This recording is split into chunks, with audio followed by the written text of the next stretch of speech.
Ingon na niyon din siya magamit ang blood sugar monitoring test.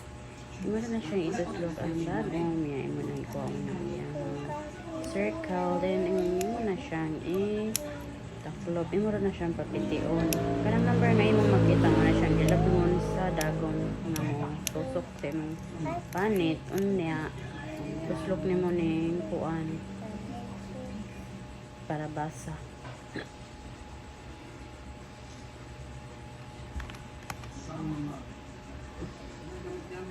Dayon, yun na nauna na siya. Push na nimo. Push. Ito na na nimo. Dayon. Ano? Hindi na siya. Ipatungod sa dugo. Kuha ka dugo. Huwag lang ka sa resulta. 120 ang ako ang blood sugar. Normal na. Normal naman 120 mo, no? Okay, salamat.